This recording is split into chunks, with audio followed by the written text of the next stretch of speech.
नमस्कार दोस्तों, आप सभी का स्वागत है हमारे YouTube channel BCS basic physics में। और आज के इस वीडियो में NCERT की जो पाठ्य पुस्तक है उसका सेकंड चैप्टर स्थिर विद्युत विभव एवं धारिता, उसका एक महत्वपूर्ण टॉपिक लेकर चल रहे हैं, पराविद्युत पदार्थ।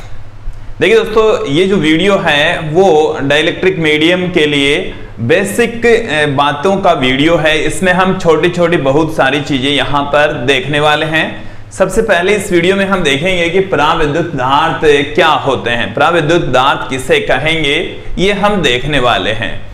इसके पश्चात हम बात करेंगे कि पराविद्युत पदार्थ है वो कितनी प्रकार के होते हैं।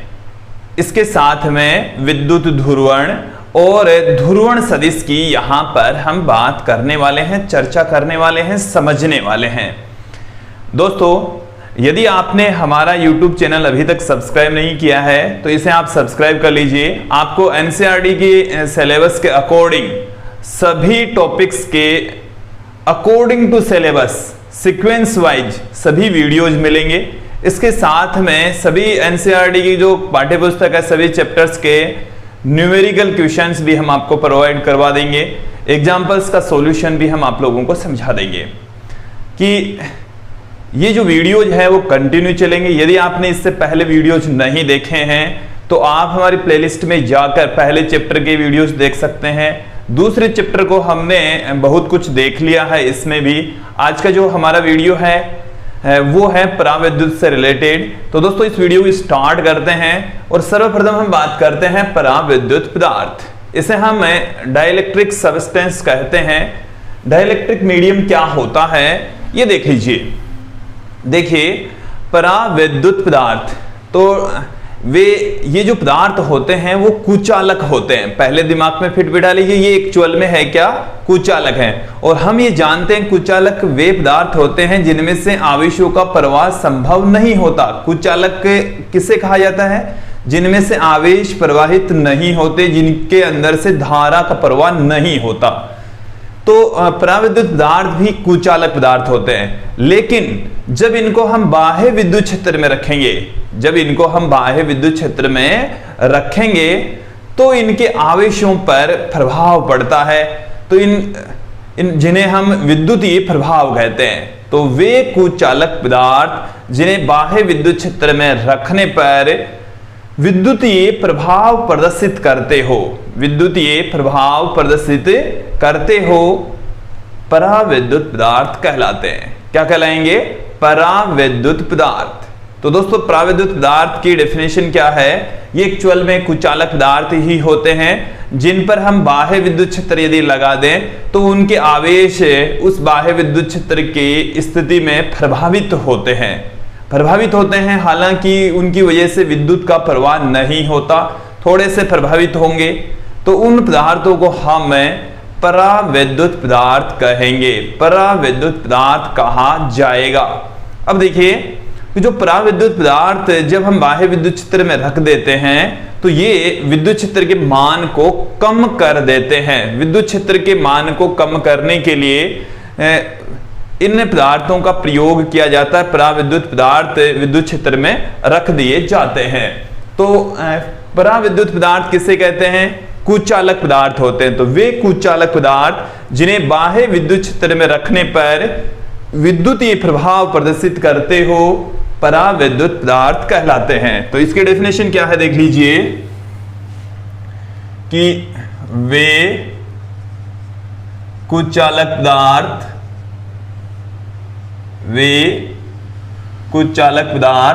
जिन्हें बाह्य विद्युत क्षेत्र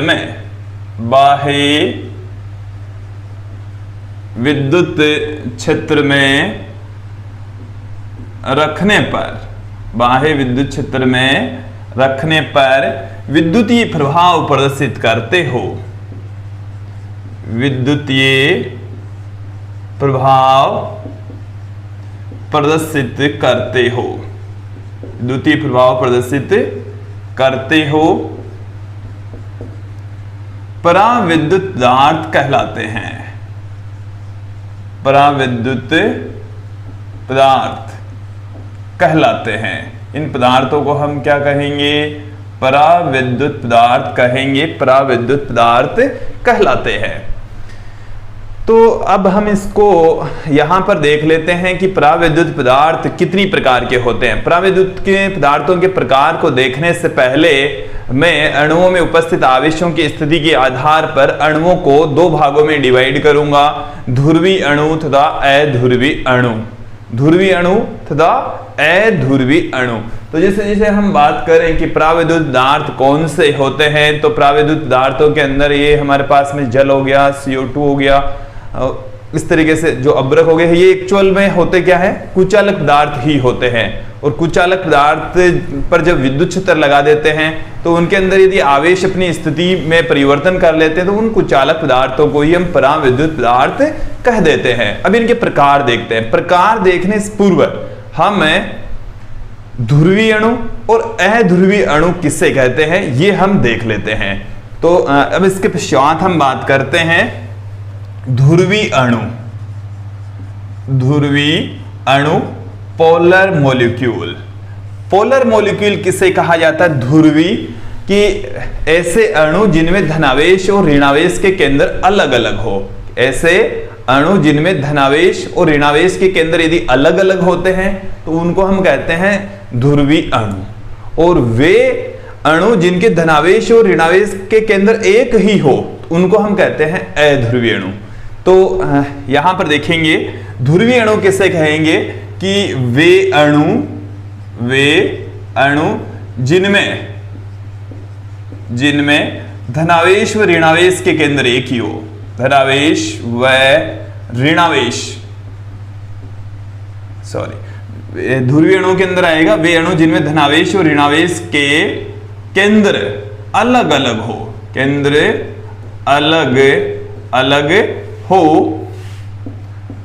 अलग अलग हो, ध्रुवीय अणु कहलाते हैं।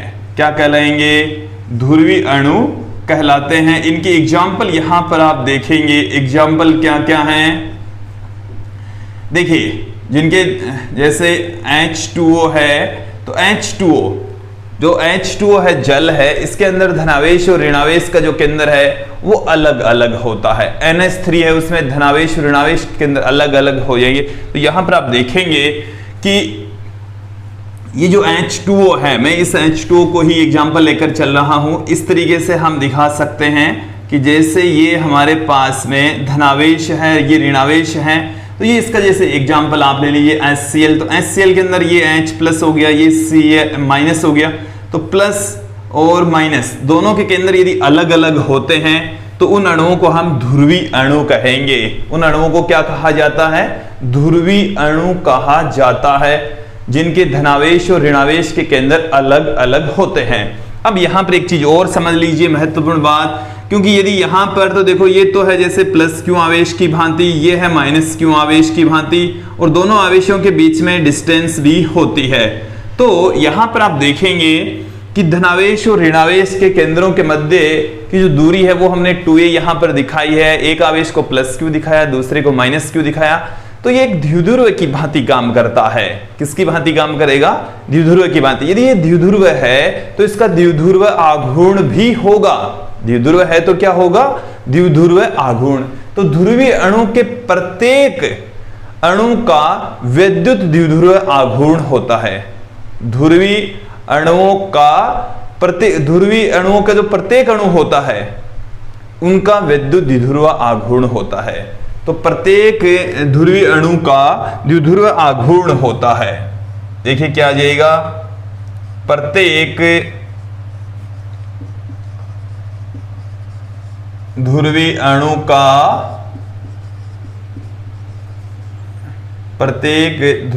का द्विध्रुव आघूर्ण होता है। द्विध्रुव आघूर्ण, विद्युत द्विध्रुव आघूर्ण, जिसे हम P कहते हैं, ये 0 के इक्वल नहीं होता, मतलब इसकी वैल्यू धनात्मक होती है। क्लियर।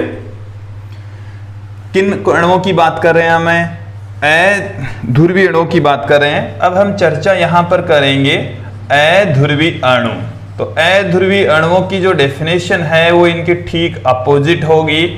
इसका मतलब है कि ऐसे अणु जिनके धनावेश और ऋणावेश के केंद्र एक ही हो, धनावेश और ऋणावेश के केंद्र क्या हो, एक ही हो, तो उन अणुओं को हम अध्रुवी अणु कहेंगे, अध्रुवी अणु कहा जाएगा। जैसे CO2 है, जैसे क्या है CO2, तो वे अणु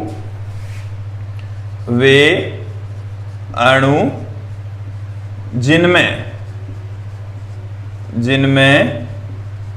धनावेश व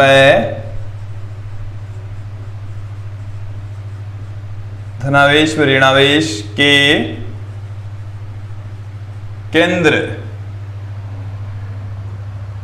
एक ही हो, अध्रुवी अणु कहलाता है, अध्रुवी अणु कहलाता है। इसके एग्जाम्पल यहां पर आप देखिए, जैसे CO2 है, O2 है, तो ये जो अणु होंगे ये हैं अध्रुवी अणु, इनके धनावेश और ऋणावेश के केंद्र क्या होते हैं, एक ही होते हैं। जैसे मैं यहां पर इस तरीके से इसको दिखा दूं कि ये धनावेश है और ऋणावेश इसके चारों ओर इस तरीके से अवस्थित है, तो इन ऋणावेशों का केंद्र यहां पर होगा, इस धनावेश का केंद्र भी यही होगा। तो ऋणावेश और धनावेश का केंद्र जब एक ही जगह होता है तो उस अणु को हम अध्रुवी अणु कहेंगे। और इनका विद्युत द्विध्रुव आघूर्ण, इनका विद्युत द्विध्रुव आघूर्ण कितना होगा, शून्य होगा। कितना होगा, शून्य। इसको एकदम क्लियर कर लीजिए, इनका विद्युत द्विध्रुव आघूर्ण कितना होगा, क्योंकि धनावेश और ऋणावेश का केंद्र एक ही जगह पर होता है, तो जो 2a है वो 0 हो गया, क्योंकि विद्युत द्विध्रुव आघूर्ण का फॉर्मूला क्या होता है, Q × 2a। तो यहां पर जो 2a है वो 0 है, क्योंकि धनावेश और ऋणावेश का जो मान है, मतलब केंद्र है, वो सेम है, इस वजह से 2a = 0 है। तो P = Q × 2a, ये 0 हो गया, तो P की वैल्यू कितनी आ गई, 0। जबकि यहां पर 0 नहीं होता, अध्रुवी अणुओं के लिए विद्युत द्विध्रुव आघूर्ण 0 नहीं होता, इनका निश्चित द्विध्रुव आघूर्ण होता है दोस्तों। तो इनमें धनावेश और ऋणावेश के केंद्र अलग अलग, तो वो है ध्रुवी अणु, जिनके धनावेश और ऋणावेश के केंद्र एक ही, उन अणुओं को हम कहेंगे अध्रुवी अणु। क्लियर, यहां तक आप लोगों को समझ में आ गया होगा। अब यहां पर हम चर्चा करते हैं पराविद्युत पदार्थ कितनी प्रकार के होते हैं, पराविद्युत पदार्थों को हम कितने भागों में डिवाइड कर सकते हैं, विभाजित कर सकते हैं। तो देखिए, पराविद्युत पदार्थों के प्रकार, पराविद्युत पदार्थों के प्रकार, पराविद्युत पदार्थों के प्रकार दोस्तों ये 2 प्रकार के होते हैं। कितनी प्रकार के होते हैं, 2 प्रकार के होते हैं। जिस तरीके से ध्रुवीय अणु और अध्रुवीय अणु होते हैं, ठीक उसी प्रकार से ही जो पराविद्युत पदार्थ हैं वो भी 2 प्रकार के होते हैं। कितने प्रकार के होंगे, 2 प्रकार के, ध्रुवीय पराविद्युत और अध्रुवीय पराविद्युत। ध्रुवीय पराविद्युत पहला प्रकार कौन सा है, ध्रुवीय पराविद्युत, और दूसरा प्रकार होगा अध्रुवीय पराविद्युत। अब ध्रुवीय पराविद्युत किससे कहेंगे कि ऐसे पराविद्युत पदार्थ जो ध्रुवीय अणुओं से मिलकर बने होते हैं। जो किससे मिलकर बने होते हैं, ध्रुवीय अणुओं से। जो हमने यहां पर आप लोगों को समझाया कि ध्रुवीय अणुओं से जो मिलकर बन रहे हैं उनको हम ध्रुवीय पराविद्युत कहेंगे, और जो अध्रुवीय अणुओं से मिलकर बन रहे हैं उनको अध्रुवीय पराविद्युत कहा जाएगा। अब यहां पर एग्जाम्पल्स की बात करेंगे, उनसे रिलेटेड जो विद्युत द्विध्रुव आघूर्ण है वो भी आपको बताएंगे। यहां पर देखिए कि ध्रुवीय पराविद्युत किसे कहा जाएगा कि वे पराविद्युत जो किससे मिलकर बने हो, जो ध्रुवीय अणुओं से मिलकर बने हो, ध्रुवीय अणुओं से मिलकर बने हो, अणुओं से मिलकर बने हो, ध्रुवीय अणुओं से मिलकर बने हो, ध्रुवीय पराविद्युत कहलाते हैं।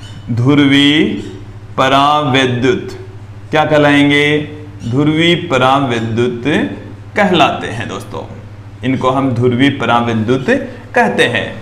क्लियर। अब देखिए ये जो ध्रुवीय पराविद्युत है वो ध्रुवीय अणुओं के जो भी एग्जाम्पल हैं वो ही ध्रुवीय पराविद्युत के भी एग्जाम्पल हैं। अब यहां पर बहुत सारे अणु होंगे, जैसे ये हमारे पास में कोई ध्रुवीय पराविद्युत है, इसके अंदर ये एक अणु है जिसमें ये धनावेश और ऋणावेश हैं। ये मैंने ध्रुवीय अणु दिखाया है। ये क्या दिखाया है? हमने ध्रुवीय अणु दिखाया है।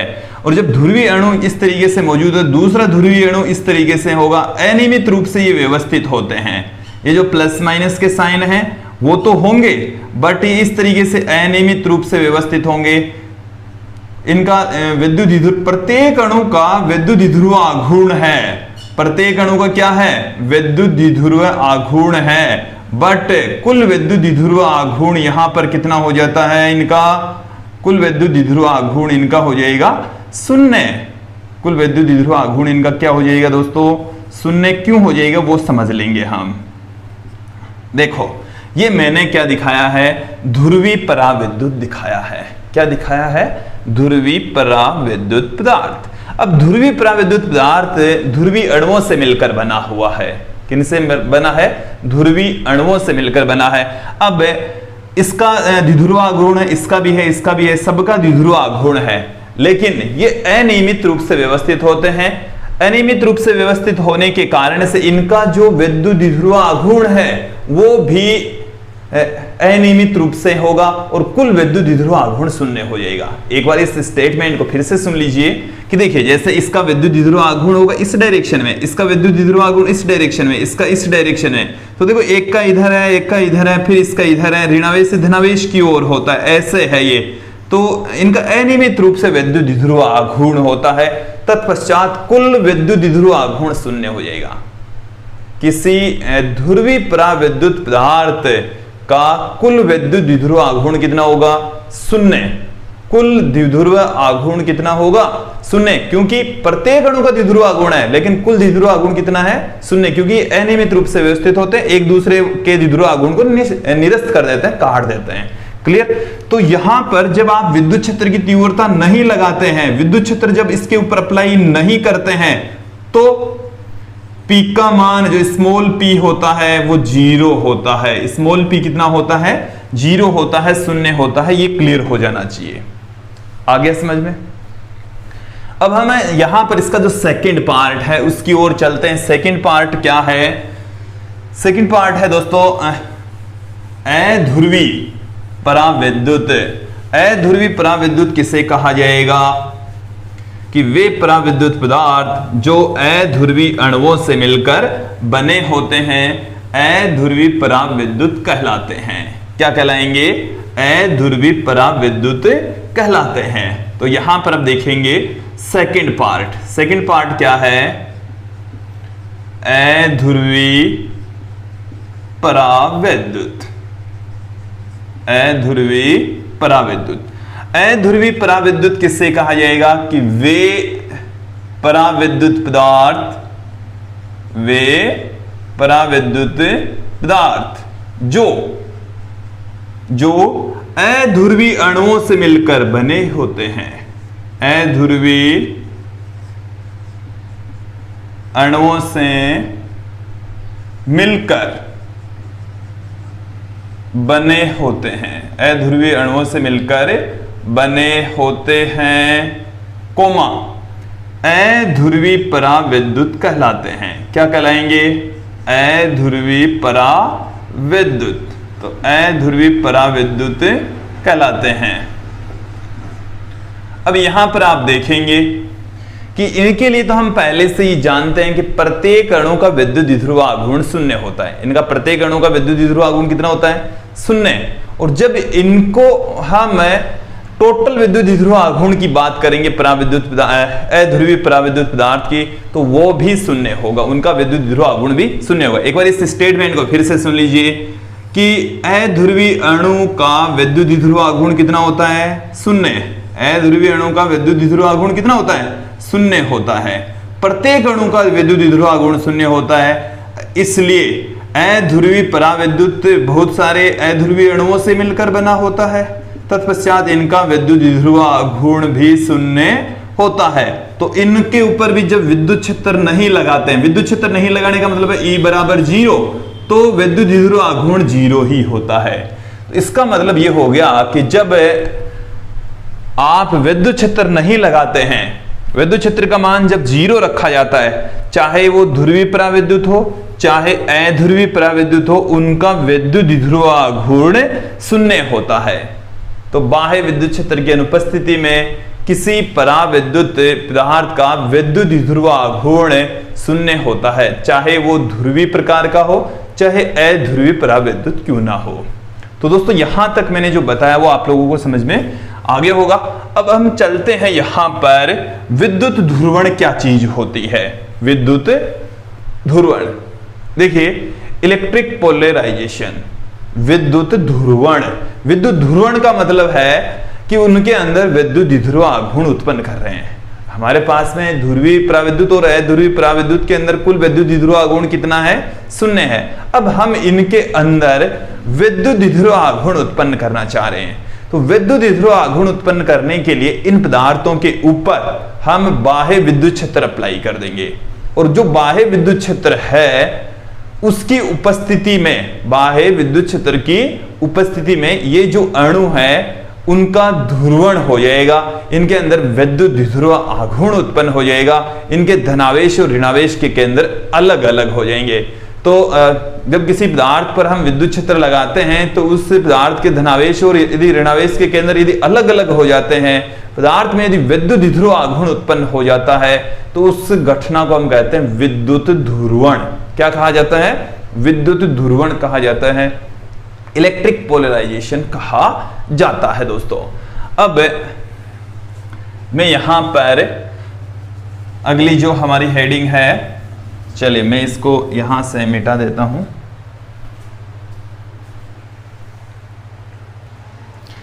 दोस्तों अब यहां पर हम देखने वाले हैं विद्युत ध्रुवण। विद्युत ध्रुवण, इलेक्ट्रिक पोलराइजेशन। इलेक्ट्रिक पोलराइजेशन का मतलब क्या है पहले ये समझ लीजिए। इसका अर्थ यह है कि जब हम किसी पदार्थ को बाह्य विद्युत क्षेत्र में रखते हैं, कहां पर रखा जा रहा है? बाह्य विद्युत क्षेत्र में रखा जा रहा है, तो यदि उनके धनावेश और ऋणावेश के केंद्र अलग अलग हो जाते हैं तो उस घटना को हम विद्युत ध्रुवण कहते हैं। देखो पराविद्युत का मतलब तो है वो एक कुचालक पदार्थ होता है जिसको हम बाह्य विद्युत क्षेत्र में यदि रख देते हैं तो उसके धनावेश और ऋणावेश के केंद्र अलग अलग हो जाते हैं। तो उस पदार्थ को तो हम कहते हैं पराविद्युत पदार्थ, और जो धनावेश और ऋणावेश को अलग अलग करती है उस घटना को कहा जाता है विद्युत ध्रुवण। क्या कहा जाता है? इलेक्ट्रिक पोलराइजेशन कहा जाता है। इसको हम एक एक करके समझाएंगे कि यदि किसी अध्रुवीय अणु को हम बाह्य विद्युत क्षेत्र में रख दें तो क्या होता है। तो दोस्तों उसका हो जाएगा विद्युत ध्रुवण, अर्थात उसके धनावेश और ऋणावेश के केंद्र अलग अलग हो जाएंगे। कैसे होते हैं वो भी आपको समझा देते हैं। तो विद्युत ध्रुवण किसे कहा जाता है? विद्युत ध्रुवण किससे कहा जाता है कि जब किसी पदार्थ को बाह्य विद्युत क्षेत्र में रखते हैं तो उनके धनावेश और ऋणावेश के केंद्र के अलग अलग हो जाने की घटना को, या हम कह सकते हैं उसके अंदर विद्युत ध्रुवाघूर्ण उत्पन्न हो जाने की घटना को, विद्युत ध्रुवाघूर्ण, जब धनावेश और ऋणावेश के केंद्र अलग अलग हो जाएंगे तो विद्युत ध्रुवाघूर्ण भी उत्पन्न हो जाएगा। क्लियर? तो मैं यहां पर इसकी डेफिनेशन पुट कर देता हूं कि जब किसी पदार्थ को बाह्य विद्युत क्षेत्र में रखा जाता है, बाह्य विद्युत क्षेत्र में रखा जाता है, बाह्य विद्युत क्षेत्र में रखा जाता है, तो पदार्थ में या उसमें विद्युत ध्रुवाघूर्ण के उत्पन्न हो जाने की घटना को, विद्युत द्विध्रुव आघूर्ण के उत्पन्न होने की घटना को, उत्पन्न होने की घटना को, उत्पन्न होने की घटना को विद्युत ध्रुवण कहते हैं। विद्युत ध्रुवण कहते हैं, विद्युत ध्रुवण कहलाता है। देखिए विद्युत ध्रुवण में धनावेश और ऋणावेश के केंद्र अलग अलग हो जाते हैं। विद्युत ध्रुवण के पश्चात क्या हो जाएंगे? ध्रुवण से धनावेश वह ऋणावेश के केंद्र अलग अलग हो जाएंगे। ऋणावेशों के केंद्र अलग अलग हो जाते हैं, अलग अलग हो जाते हैं, अलग अलग हो जाते हैं, अलग अलग हो जाएंगे। अब यहां पर देखिए कैसे किसी एक जो अध्रुवीय अणु है उसका विद्युत ध्रुवण होता है। जैसे हमारे पास में ये कोई अणु है, अध्रुवीय अणु है, जिसके धनावेश और ऋणावेश के केंद्र सेम ही है। इसे हम बाह्य विद्युत क्षेत्र में रखेंगे। इसे कहां रखा जाएगा? बाह्य विद्युत क्षेत्र में इसको हम रखेंगे। बाह्य विद्युत क्षेत्र क्रिएट करने के लिए ये हमने दो प्लेटें ले ली है, एक धनावेशित प्लेट है तो दूसरी ऋणावेशित प्लेट है, इस तरीके से। अब ये हमारे पास में है अध्रुवीय अणु। जैसे इस अध्रुवीय अणु पर विद्युत क्षेत्र अप्लाई किया जाता है तो इस धनावेशित प्लेट से इसका ऋणावेश अट्रैक्ट होगा। ये ऋणावेश इधर आएगा, ये धनावेश इससे अट्रैक्ट होकर इधर जाएगा।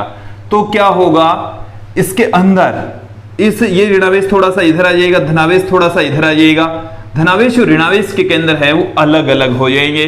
और जब अलग अलग हो जाते हैं तो ऐसी सिचुएशन प्राप्त होती है कि ये हमारे पास में धनावेशित प्लेट, देखिए इसके बाद की ध्रुवण ये तो प्रारंभ में है और इसके ऊपर जैसे ही विद्युत क्षेत्र अप्लाई करेंगे तो इसके अंदर धनावेश आ जाएगा इधर, ऋणावेश आ जाएगा इधर। तो धनावेश और ऋणावेश के केंद्र अलग हो जाएंगे।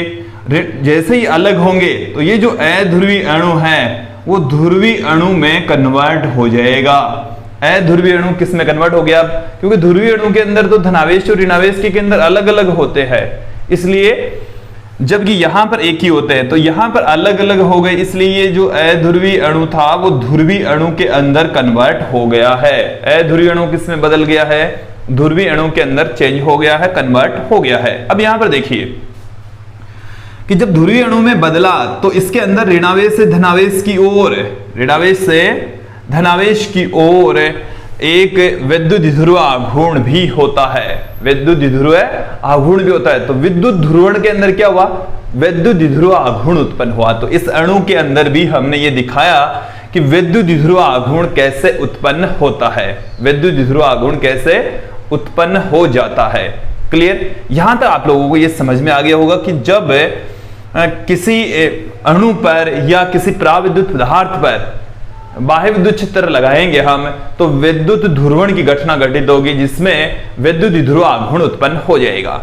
मैं आपको एक बार फिर से ध्रुवीय पराविद्युत और अध्रुवीय पराविद्युत के बारे में बताता हूं कि उनके अंदर अणु किस तरीके से अवस्थित होते हैं, फिर उसके पश्चात उनका विद्युत ध्रुवण करके भी बताएंगे आप लोगों को।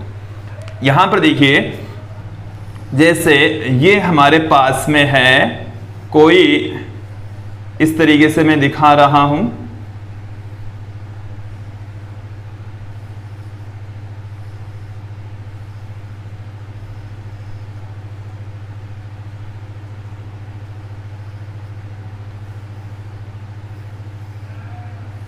ये ऐसे, इसमें ये धनावेश ऋणावेश धनावेश ऋणावेश,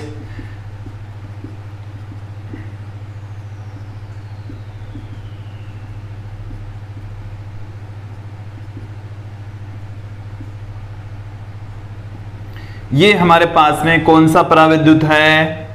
देखिए इनमें अणु है ध्रुवीय अणु, तो ये है ध्रुवीय पराविद्युत। कौन सा पराविद्युत है? ध्रुवीय पराविद्युत है। और ध्रुवीय पराविद्युत के अंदर अणु इस तरीके से अनियमित रूप से विद्यमान होंगे। जब इसके ऊपर हम विद्युत क्षेत्र नहीं लगाते हैं तो इनका विद्युत ध्रुव आघूर्ण भी कितना होगा? 0 होगा, शून्य के इक्वल होगा। क्लियर? अब यहां पर आप देखिए जैसे हम बात करें यहां पर अध्रुवीय पराविद्युत की, तो अध्रुवीय पराविद्युत के अंदर अणु इस तरीके से विद्यमान होंगे जिनके धनावेश और ऋणावेश के केंद्र एक ही होते हैं। जिनके धनावेश और ऋणावेश के केंद्र क्या होंगे? एक ही होंगे। ये है हमारे पास में अध्रुवीय पराविद्युत, अध्रुवीय पराविद्युत, अध्रुवीय पराविद्युत है। इनके ऊपर हमने विद्युत क्षेत्र अप्लाई नहीं किया है तो इनका विद्युत ध्रुव आघूर्ण भी, कुल विद्युत ध्रुव आघूर्ण भी कितना होता है? 0 होता है। कुल विद्युत ध्रुव आघूर्ण भी कितना होगा, 0 के इक्वल होगा। अब जैसे ही हम ध्रुवीय पराविद्युत को या अध्रुवीय पराविद्युत को बाह्य विद्युत क्षेत्र में रख देते हैं तो क्या होता है वो देखिए। इसके लिए मैं थोड़ा सा बड़ा डायग्राम बनाऊंगा। ये हमारे पास में धनावेशित प्लेट है जो कि विद्युत क्षेत्र उत्पन्न करेगी। ये हमारे पास में इधर है ऋणावेशित प्लेट।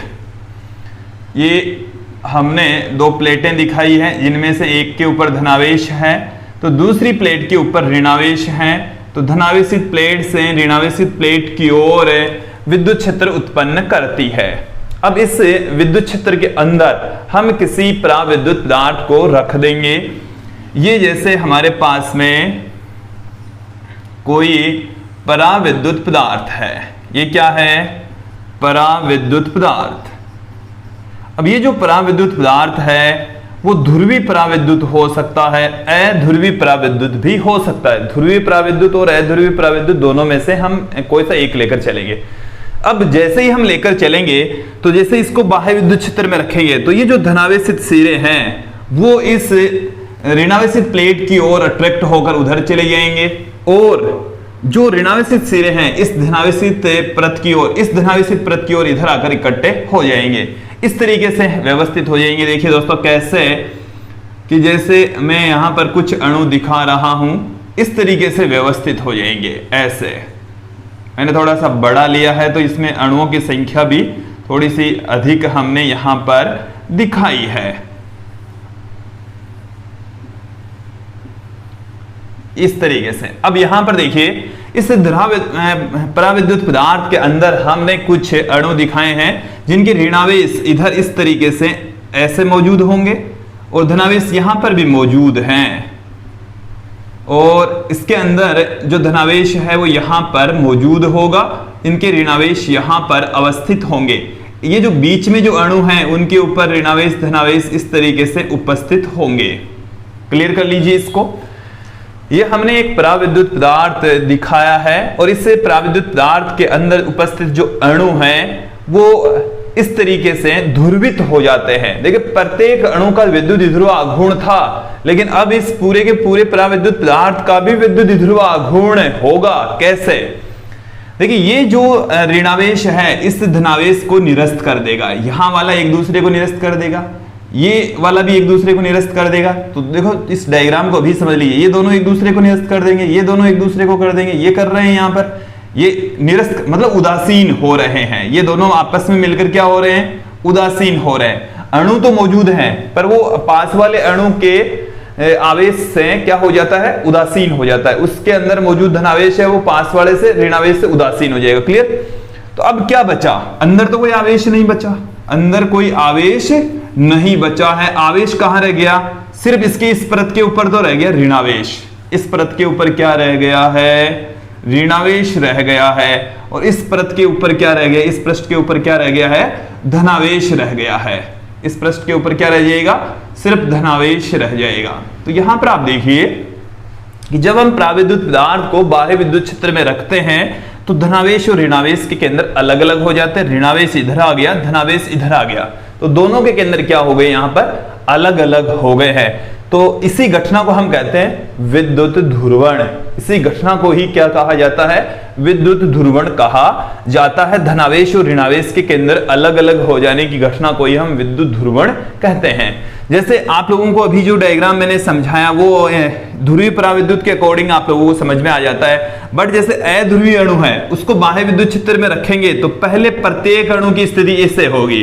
पहले ये वाला अणु है ना, जैसे ही इसके ऊपर हमने विद्युत क्षेत्र लगाया, इसके ऊपर जैसे ही विद्युत क्षेत्र लगाएंगे तो इनके अंदर ये जो धनावेश और ऋणावेश के केंद्र है थोड़े से इस तरीके से व्यवस्थित होंगे। पहले इस तरीके से व्यवस्थित होने के पश्चात ये वाली स्थिति आएगी और फिर मध्य भाग में जितने भी जो आवेश हैं वो तो एक दूसरे को निरस्त कर जाते हैं। केवल पृष्ठों वाले आवेश शेष रहते हैं और उनके कारण से उस पदार्थ के अंदर विद्युत ध्रुव आघूर्ण उत्पन्न होगा। क्यों, क्योंकि ये तो ऋणावेशित परत बन गई है, ऋणावेश हो गया, ये धनावेश हो गया और ये इन दोनों के बीच की दूरी हो गई। तो धनावेश ऋणावेश धनावेश ये दोनों मिलकर एक विद्युत ध्रुव आघूर्ण उत्पन्न कर लेते हैं और वो जो विद्युत ध्रुव आघूर्ण उत्पन्न होता है उसकी दिशा बाह्य विद्युत क्षेत्र की दिशा में होती है। पराविद्युत पदार्थ के पृष्ठ पर जो आवेश प्रेरित होता है, ये जो आवेश है इनको हम कहेंगे प्रेरित आवेश। इनको क्या कहा जाता है? प्रेरित आवेश। हमने इस पराविद्युत पदार्थ को बाहर से कोई आवेश नहीं दिया है, बट फिर भी इसके अंदर इसके पृष्ठों के ऊपर आवेश उत्पन्न हो जाता है। इन आवेशों को प्रेरित आवेश कहते हैं। अब देखिए, ये जो प्रेरित आवेश है इसकी वजह से विद्युत द्विध्रुव आघूर्ण उत्पन्न होगा, जो कि बाह्य विद्युत क्षेत्र की दिशा में होगा। ऋणावेश से धनावेश की ओर इसकी डायरेक्शन होती है। अब एक चीज और समझ लेंगे, ये जो विद्युत क्षेत्र है इसको हम, इसकी डायरेक्शन तो है इधर से इधर की ओर, ये इसको हम ई एक्सटर्नल भी कह सकते हैं कि ये बाह्य विद्युत क्षेत्र है। क्लियर? अब ये जो धनावेशित परत इस पराविद्युत पदार्थ के ऊपर बनी है, ये जो ऋणावेशित परत इस पराविद्युत पदार्थ के ऊपर बनी है, ये भी एक विद्युत क्षेत्र उत्पन्न करती है। धनावेश से ऋणावेश की ओर विद्युत क्षेत्र की डायरेक्शन होती है। तो इस पृष्ठ से इस पृष्ठ की ओर इस पराविद्युत पदार्थ के अंदर, इस पराविद्युत पदार्थ के अंदर विद्युत क्षेत्र उत्पन्न होता है। उस विद्युत क्षेत्र को मैं IN से, जो इंटरनल से पुट कर देता हूं, INT से पुट कर दीजिए। तो ई इंटरनल भी उत्पन्न होता है, ई एक्सटर्नल हमने लगाया है। हमने चालकों के ऊपर विद्युत क्षेत्र लगाकर देखा कि जितना आप बाह्य विद्युत क्षेत्र लगाते हैं उतना का उतना ही अंदर विद्युत क्षेत्र उत्पन्न हो जाता है। किसके लिए पढ़ा था? चालकों के लिए। चालक स्थिर विद्युत का हमने एक वीडियो बनाया है, उसमें हमने इस चीज को क्लियर किया है। अब देखो चालकों के अंदर तो क्या होता है, मैं चलो फिर से आप लोगों को समझा देता हूं यहां पर कि चालकों के अंदर तो जैसे ये हमारे पास में एक धनावेशित परत है, ये ऋणावेशित परत है, ये एक विद्युत क्षेत्र उत्पन्न कर रही है। इसके अंदर हम एक चालक को रखते हैं। चालक के अंदर रखेंगे तो इधर तो आ जाएगा ऋणावेश और इधर आ जाएगा धनावेश। ये हमने क्या दिखाया था आप लोगों को? चालक दिखाया था।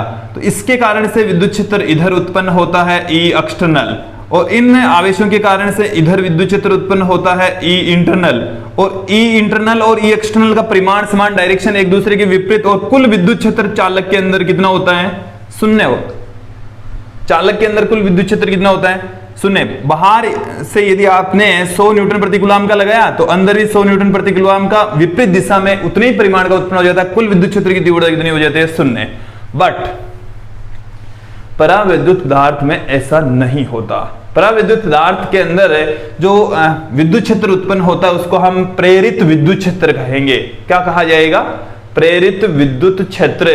तो जो प्रेरित विद्युत क्षेत्र होता है या जो आंतरिक विद्युत क्षेत्र बाह्य विद्युत क्षेत्र की वजह से उत्पन्न होता है, विद्युत ध्रुवण के कारण से जो उत्पन्न होता है, वो बाह्य विद्युत क्षेत्र से कम होता है। बाह्य विद्युत क्षेत्र से क्या होगा? कम होगा। इसका मतलब है कि यहां पर जो कुल विद्युत क्षेत्र की तीव्रता होगी वो ई एक्सटर्नल माइनस ई इंटरनल के इक्वल होगी, और यहां पर ये ई एक्सटर्नल है वो बड़ी होगी। ई इंटरनल क्या होगी? ई एक्सटर्नल क्या होगी? बड़ी, और ई इंटरनल छोटी होगी। मतलब पराविद्युत के कारण से जो अंदर जो विद्युत क्षेत्र उत्पन्न हो रहा है वो छोटा, बाहर वाला बड़ा। अब बाहर वाला बड़ा है, बाहर वाला विद्युत क्षेत्र क्या है? बड़ा है, ज्यादा है। बाहर वाला ज्यादा है, जैसे हम यहां पर मैं आपको एग्जांपल से समझा दूं कि बाहर हमने लगाया 100 न्यूटन प्रति कूलम का, 100 न्यूटन प्रति कूलम का, तो अंदर कितना उत्पन्न होगा? 30 न्यूटन प्रति कूलम का। तो बाहर वाला 100 है, अंदर वाला 30 है, तो यहां पर इधर की ओर 70 बच गया। इधर की ओर कितना बच गया? 70। तो जो पराविद्युत पदार्थ होता है उसको जब हम बाह्य विद्युत क्षेत्र में रखेंगे तो इसने क्या कर दिया? 100 इकाई वाले विद्युत क्षेत्र को 70 इकाई वाला विद्युत क्षेत्र ही रखा। इसका मतलब है बाह्य विद्युत क्षेत्र के मान को ये कम कर देता है। बाह्य विद्युत क्षेत्र के मान को कम करने का कार्य पराविद्युत पदार्थ के द्वारा किया जाता है दोस्तों। तो ये था विद्युत ध्रुवण। ये क्या था? विद्युत ध्रुवण। अब हम यहां पर चर्चा करेंगे ध्रुवण सदिश, जिसे हम कैपिटल P से लिखते हैं। जिसे किससे लिखा जाता है? कैपिटल P से पुट किया जाता है।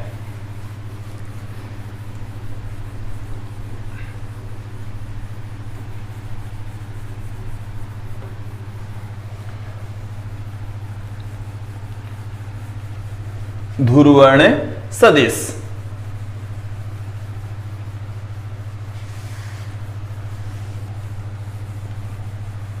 देखिए,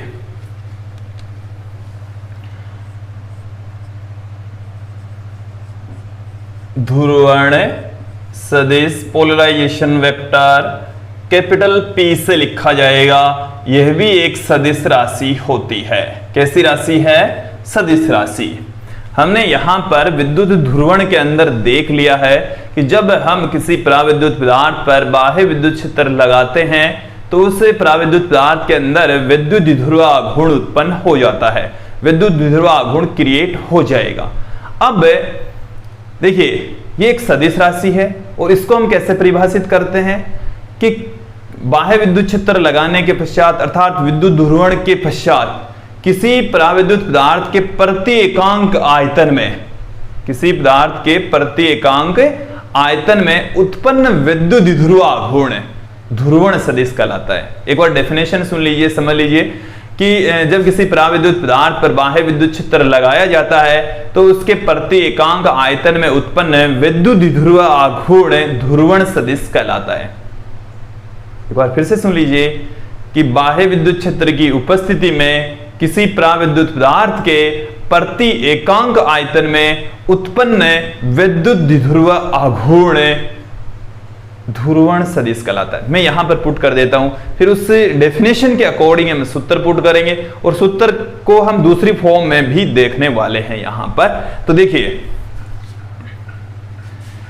डेफिनेशन क्या है कि बाह्य विद्युत क्षेत्र की उपस्थिति में, बाह्य विद्युत क्षेत्र की उपस्थिति में, बाह्य विद्युत क्षेत्र की उपस्थिति में पराविद्युत पदार्थ में, पराविद्युत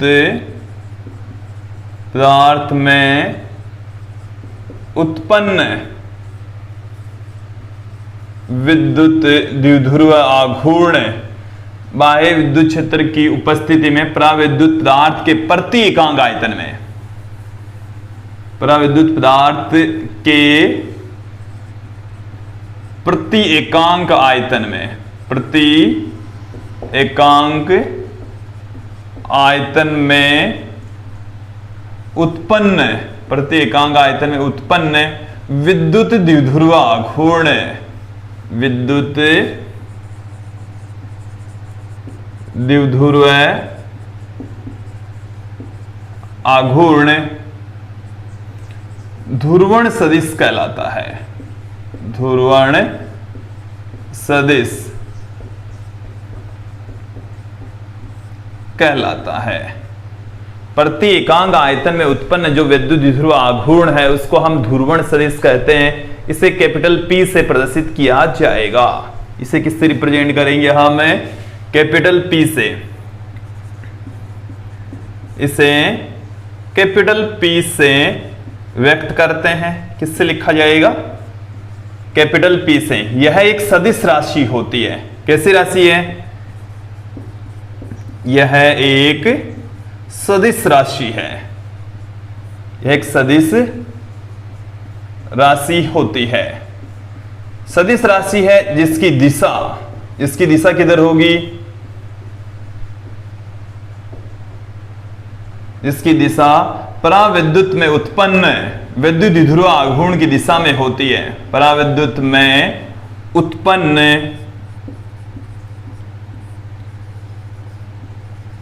द्विध्रुव आघूर्ण की दिशा में होती है। आघूर्ण की दिशा में होती है। क्लियर? अब देखिए, जैसे मैं यहां पर कोई पराविद्युत पदार्थ लेकर चलता हूं जिसका अनुप्रस्थ काट क्षेत्रफल कैपिटल A और उसकी जो मोटाई है वो T लेकर चलेंगे, तो उसका आयतन हम लेकर चलेंगे और उसको जब हम बाह्य विद्युत क्षेत्र में रखते हैं तो क्या होता है समझ लीजिए। जैसे ये हमारे पास में कोई धनावेशित प्लेट है जो कि बाह्य विद्युत क्षेत्र उत्पन्न करने का कार्य करती है। समझाने के लिए बार बार उसी टाइप के डायग्राम आप लोगों के सामने रख रहे हैं। और ये हमारे पास में एक ऋणावेशित परत है, समझेंगे आप लोग। इस परत की जो इन परतों के मध्य जो विद्युत क्षेत्र उत्पन्न होता है उसकी डायरेक्शन है ये हमने विद्युत क्षेत्र की डायरेक्शन दिखा दी है। इधर से इस डायरेक्शन की ओर विद्युत क्षेत्र उत्पन्न हो रहा है। क्लियर? इनका जो पृष्ठीय आवेश घनत्व है वो है सिग्मा। यह है पृष्ठीय आवेश घनत्व है वो तो है सिग्मा। पृष्ठीय आवेश घनत्व तो कितना है, किसका है, जो बाह्य विद्युत क्षेत्र उत्पन्न कर रही प्लेटें हैं उनका पृष्ठीय आवेश घनत्व है सिग्मा। क्लियर। अब देखिए, जैसे ही इस पराविद्युत पदार्थ को इसके अंदर रखेंगे, इसके इस पृष्ठ के ऊपर आ जाएगा ऋणावेश और इसके इस पृष्ठ के ऊपर आ जाएगा धनावेश। इस तरीके से ऋणावेश और धनावेश क्रिएट हो जाते, उत्पन्न हो जाते हैं। इसके ऊपर ऋणावेश आ गया, इसके ऊपर धनावेश आ गया, तो इस पृष्ठ के ऊपर जो आवेश घनत्व होता है उसको हम कहेंगे प्रेरित पृष्ठीय आवेश घनत्व है।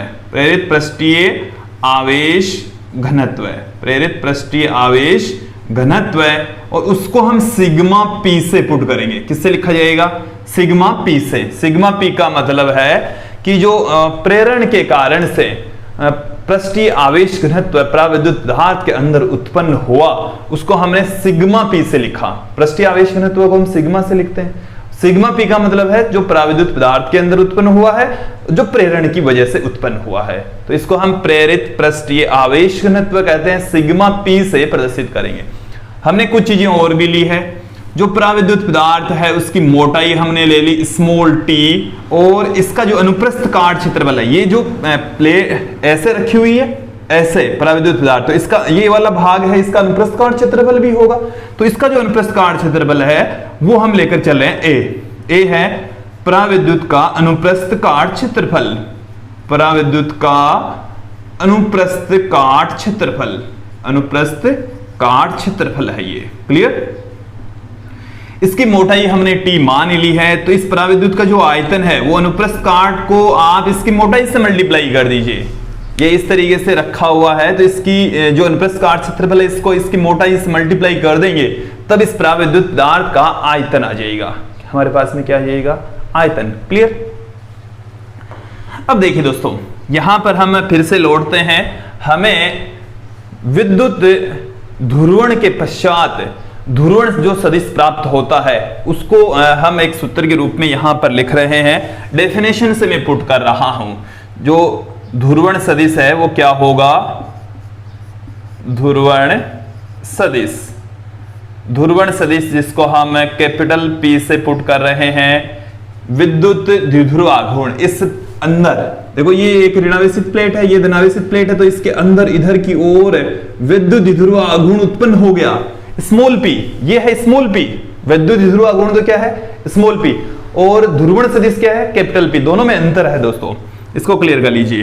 तो कैपिटल पी हमारे पास में आ चुका है, और ये होता है प्रेरित पराविद्युत पदार्थ के अंदर प्रेरित द्विध्रुव आघूर्ण। द्विध्रुव आघूर्ण इसको हम स्मॉल पी से कह रहे हैं। बट्टे में है आयतन। बट्टे में क्या है, आयतन, और आयतन को आप V से पुट कर दीजिए। ये आयतन वाला V है। अब देखो, विद्युत द्विध्रुव आघूर्ण किसके बराबर होता है, विद्युत द्विध्रुव आघूर्ण का फॉर्मूला होता है स्मॉल p बराबर आवेश इंटू में दोनों आवेशों के बीच की दूरी। दोनों आवेशों के बीच की दूरी, ये विद्युत द्विध्रुव आघूर्ण का फॉर्मूला होता है। ये हमने फर्स्ट चैप्टर में देख लिया था। क्लियर। अब यहां पर इस पराविद्युत पदार्थ के अंदर जैसे इस पृष्ठ का जो आवेश है वो तो है Q। आवेश तो कितना है, Q। अब दोनों आवेशों के बीच की दूरी, मतलब इस ऋणावेश और इस धनावेश के बीच की दूरी कितनी है, T। तो यहां से Q इंटू टी आ गया। Q इंटू टी हमारे पास में आ चुका है। ये जो Q है, इस पराविद्युत पदार्थ के पृष्ठ पर जो प्रेरित आवेश है वो है। देखिए, आयतन को हम क्या लिख सकते हैं, अनुप्रस्थ काट क्षेत्रफल इंटू में टी। ये टी यहां पर इसकी मोटाई है, तो टी से टी कैंसिल हो गया, Q अपॉन में A रह गया। Q अपॉन में A आ गया हमारे पास में, और Q होता है आवेश और A है पृष्ठीय क्षेत्रफल। तो ये जो Q है वो इस पराविद्युत पदार्थ के पृष्ठ पर प्रेरित आवेश है, तो प्रेरित आवेश के अंदर क्षेत्रफल का भाग लगा देंगे तो प्रेरित पृष्ठीय आवेश घनत्व आ जाएगा, सिग्मा पी आ जाएगा। क्या आ जाएगा, सिग्मा पी। तो ये Q अपॉन में A है, वो है सिग्मा पी। क्या है, सिग्मा पी। तो दोस्तों ये हमारे पास में यहां से देखिए, जो कैपिटल P है, कैपिटल पी वेक्टर है वो आ गया है सिग्मा पी के बराबर। ध्रुवण सदिश है वो पराविद्युत पदार्थ के अंदर उत्पन्न प्रेरित पृष्ठीय आवेश घनत्व के इक्वल होता है। प्रेरित पृष्ठीय आवेश घनत्व के इक्वल होता है। जो कैपिटल P है वो सदिश राशि जिसकी डायरेक्शन, सदिश राशि है, प्रेरित द्विध्रुव आघूर्ण की दिशा में होती है। इसके साथ में इसके मात्रक विमाओं की भी यहां पर चर्चा कर लेते हैं। तो इसका मात्रक वही होगा जो कि पृष्ठीय आवेश घनत्व का मात्रक होता है, तो कूलाम प्रति मीटर स्क्वायर इसका मात्रक हो जाएगा। इसकी वीमा भी यहां पर देख लीजिए, तो वीमा यहां पर क्या आ जाएगी, m0 आ जाएगा, l-2 आ जाएगा, T1 आ जाएगा, A1 आ जाएगा। तो ये इसकी वीमा हो गई है दोस्तों, ये इसकी क्या आ गई है, वीमा आ चुकी है। अब यहां पर इस टॉपिक के अंत में हम एक अन्य ध्रुवण सदिश का फॉर्मूला और देख लेते हैं। देखिए दोस्तों, ये जो ध्रुवण सदिश का फॉर्मूला है वो काफी कंट्रोवर्शियल फॉर्मूला है, बट हायर एजुकेशन में या आप अन्य किसी बुक्स के अंदर यदि आप इस फॉर्मूले को देखेंगे तो वो हमारी पाठ्य पुस्तक से भिन्न होगा। हमारी पाठ्य पुस्तक से मैं आपको हमारी पाठ्य पुस्तक वाला और जो सही है वो दोनों आप लोगों के सामने रख देता हूं। देखिए अब यहां से मैं इसको हटा देता हूं, जो अन्य फॉर्मूला है वो आप लोगों के सामने रखता हूं।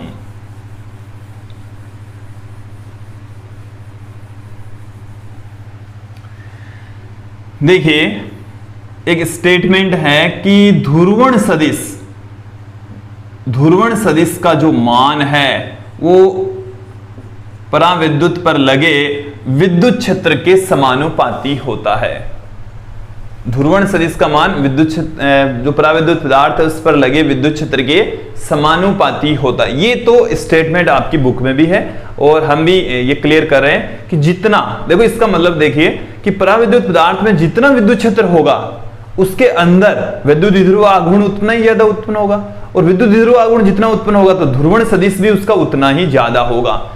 देखिए यदि इस पी का मान कैसे बढ़ेगा, जो धनावेश और ऋणावेश हैं वो पृष्ठों पर ज्यादा क्यों आएंगे, जब ज्यादा विद्युत क्षेत्र लगाएंगे तो ज्यादा विद्युत क्षेत्र लगाएंगे तो ज्यादा उनके ऊपर आवेश आ गया, और यदि पृष्ठों के ऊपर ज्यादा आवेश आ गया इट मींस उनके पृष्ठों के ऊपर उपस्थित आवेशों की वजह से प्रेरित द्विध्रुव आघूर्ण भी अधिक उत्पन्न हो गया। ये अधिक होगा तो कैपिटल P ध्रुवण सदिश भी अधिक होगा, और इसका मतलब ये हुआ है कि जो विद्युत क्षेत्र है जितना अधिक अप्लाई करेंगे ध्रुवण सदिश का मान भी उतना ही अधिक होगा।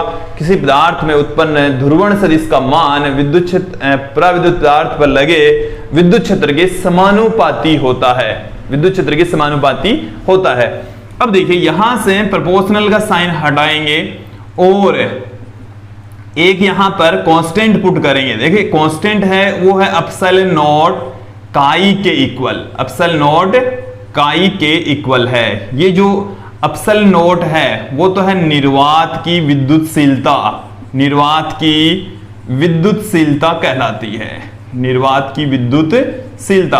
और ये जो इससे हम बोलते हैं अक्ष जैसा है इसको बोला जाता है काई। इसका उच्चारण तो किससे करेंगे, काई से, और इसे हम कहते हैं विद्युत परवर्ती, इसे हम कहेंगे इलेक्ट्रिक ससेप्टिबिलिटी विद्युत परवर्ती, काई से कहा जाएगा। तो ये एक फॉर्मूला यहां से प्राप्त हो जाता है। इस फॉर्मूले को ध्यान में रखेंगे, दिमाग में रखेंगे। अब देखो मैं पहले तो इनमें जो प्रयुक्त चीजें हैं वो बता देता हूं। एप्सिलॉन नॉट आप जानते हैं निर्वात की विद्युतशीलता होती है 8.854 इंटू 10⁻12 है, 12 कूलम स्क्वायर पर न्यूटन इंटू मीटर स्क्वायर इसका मात्रक होता है। क्लियर। जो विद्युत प्रवृत्ति है, विद्युत प्रवृत्ति ये कहती है कि कोई पदार्थ कितनी आसानी से ध्रुवित होता है। ध्रुवित का मतलब, ध्रुवण का मतलब धनावेश और ऋणावेश के केंद्र अलग अलग होना। तो किसी पदार्थ के अंदर कितनी आसानी से विद्युतीय गुण उत्पन्न होते हैं, तो उस गुण को ही हम विद्युत प्रवृत्ति कह रहे हैं।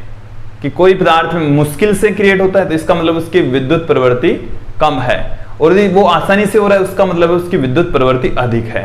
तो जो काई है वो एक ऐसी भौतिक राशि होती है जो मात्रकहीन विमाहीन जिसका मान पदार्थ की प्रकृति पर डिपेंड करता है। तो ये क्या है, काई है वो एक मात्रकहीन राशि होती है। कैसी राशि है, मात्रकहीन है, विमाहीन राशि होती है।